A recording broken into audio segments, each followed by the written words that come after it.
Lihat ke bagian G. Nih direkam lagi ya guys. Ingat saya harus cantik. Iya Bu. Apalagi nanti ya tugas keempat itu benar-benar kayaknya kan merekam saya ngomong. Udah. Yang keempat itu yang ketiga itu adalah kalian itu disuruh untuk coding data sama data. Nanti kan saya siapa di sini koordinatornya? Dan saya kan udah kasih ke grup ya, ke grup koordinator itu contoh bab 4 dan bab 5. Nanti kalian tinggal ngikutin aja si bab 4 itu isinya apa. Dan kemarin itu ada nilai min empirik dihitung secara manual. Kalau menurut saya nggak usah. Nilai min empirik kalian akan dapat dari SPSS. Kalau kalian hitung lagi manual, kayaknya kan buang-buang waktu. Ini tuh kayak nyapu gitu ya di rumah, ART udah nyapuin rumah, terus kalian nyapu lagi. Ya, nggak terlalu bermakna. Gitu ya. Jadi mendingan nilai min empiriknya nggak usah dihitung manual, pakai SPSS aja, gitu ya. Jadi nanti kalian akan masukin itu ke bab 4. Caranya adalah ini kan tadi kan kita mencari dari diskriminasi item dan reliabilitas itu per item. Kalau ini sekarang kita akan memasukkannya skor totalnya, ya. Ini sekarang kita mau nyari apa tadi? Deskriptifnya, ya kan? Deskriptif data. Nah, di sini kan ada dua nih, ada data view sama variable view. Untuk bisa memproses yang bagi soal apa namanya itu nomor 3 ini, kalian tuh harus ngisi datanya di variable view dulu supaya dia muncul di data view. Kalau tadi per item kalian bisa langsung ngisi di sini di bagian data view. Tapi untuk yang bagian ini kalian harus isi dulu item-itemnya di variable view. Ya, jadi kita ke variable view. Ada yang buka SPSS nggak? Ya, di bagian bawah tuh, ya kan? Ada data view dan variable view nggak? Ada. Nah, jadi sekarang kita ke variable view dulu ya. Lalu di sini kalian tuliskan nama dari variabel kalian. Ya, kalau di sini tadi contoh saya adalah perceived usefulness, saya singkat PU. Ya. Persepsi kebermanfaatan pada pengguna teknologi. Nah, di sini desimalnya kita buat 0 aja. Lalu yang kedua tadi adalah data-data demografi kita. Apa? Tadi data demografi yang pertama adalah jenis pelatihan gitu ya. Jenis pelatihan, ya kan?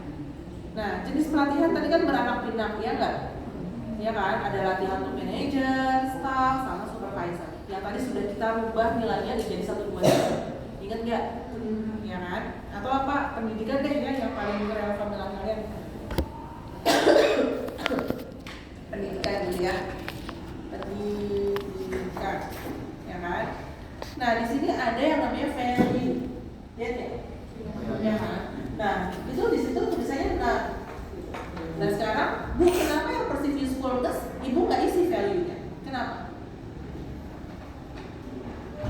Karena perceived usefulness itu sudah berupa numerik. Saya nggak usah codingin lagi, gitu ya. Dia nggak ada anak pinaknya lagi, dia tidak berfaktor list. Jadi nggak usah saya isi lagi. Nah, pendidikan tadi kan S1, SMA sama S2. Jadi tadi kan kita kasih value kan. Nah, itulah yang kita masukin value-nya. Sekarang kita klik di sini titik tiganya, lalu value-nya kita kasih 1 tadi untuk apa pendidikan? SMA. Lalu E. 2 untuk apa? 1. S1, lalu E. 3 untuk S2. Nah, lalu sambut. Ya, oke. Lalu apa lagi tadi? Usia gitu ya. Usia tadi waktu saya itu ada berapa? 3. Lalu value-nya harus kita isi nggak? Isi, ya kan? Ini titik 3-nya kita klik. 1 itu untuk usia tadi berapa? 18 sampai 31. Lalu E. 2 itu untuk usia 32 sampai 45. Lalu 3 itu untuk usia 46 sampai 6. Oke. Udah sampai di sini. Jadi value-nya samain nggak dengan yang ada di Excel? Samain. Jenis kelamin tadi juga samain.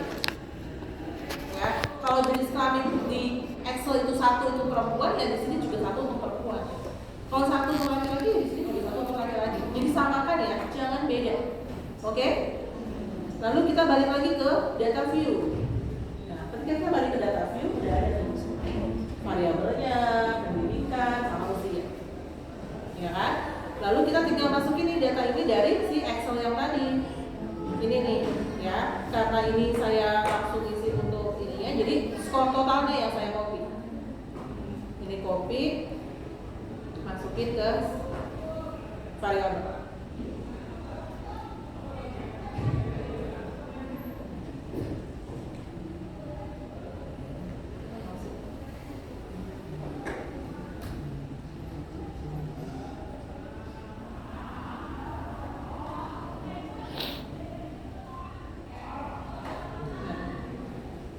Untuk pendidikan berarti yang saya masukin yang mana guys?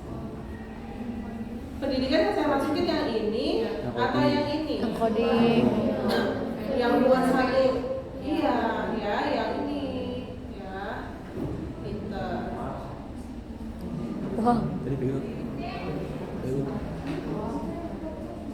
apa pendidikan tuh?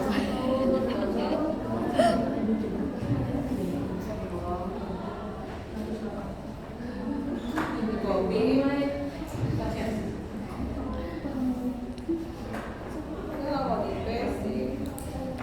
Usia berarti yang mana guys? Coding juga. Yang ini kan?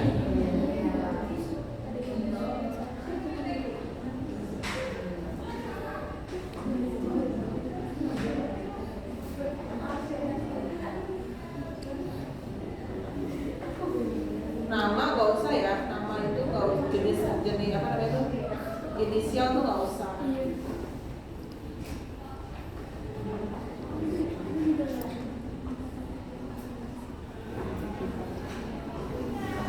Ya, nanti lalu kita analisa lagi, ya. Caranya adalah analyze, terus descriptive statistik, terus ke explore. Nah ini kan ada kayak gini nih. Yang PU, yang variabel kalian itu masukin ke dependent list. Ya. Lalu yang pendidikan dan usia ini kita masukin. Kalau saya biasanya kalau nggak terlalu banyak bisa kita langsung masukin ke factor list. Tapi misalkan kebanyakan kalian mau satu-satu pendidikan dulu, terus di running, terus baru usia itu juga boleh. Tapi karena ini nggak terlalu banyak, jadi langsung aja saya masukin ya. Kayak gitu ke faktor list. Jadi semua yang punya anak, semua yang bervalue masukinnya ke faktor list. Kalau variabel kalian masukannya ke dependent list. Oke, ngerti sampai di sini? Tadi terus. Ngerti. Ini apa Bu yang diklik-klik nggak ada kayaknya. Ini langsung aja oke. Ya, bim salah bim jadi apa prok ya kan? Yang dibaca adalah deskriptifnya. Ya. Cara bacanya gimana? Cara bacanya Oh iya, adalah tadi udah di total ya? responden yang punya pendidikan SMA Iya, total. memiliki perceived usefulness terhadap teknologi dengan minnya sebesar 23,54. Gitu bacanya. Jadi yang dibaca dalam hal ini ya, yang lain semuanya bisa dibaca, punya makna. Tapi saya nggak ngajarin karena kepanjangan dan tidak relevan dengan tulisan kalian. Gitu ya. Jadi yang dibaca itu nilai minnya nih paling atas. Ya. Jadi persepsi kemudahan menggunakan teknologi pada pendidikan, pada responden dengan pendidikan SMA, nilai minnya adalah 23,54. Kalau gitu yang ini gimana cara bacanya?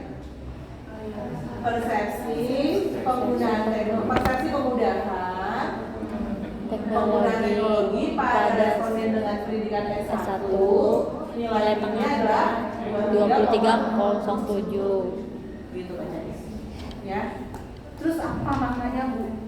23,07, 2354. Terus so what? Ini adalah tugas nomor 4.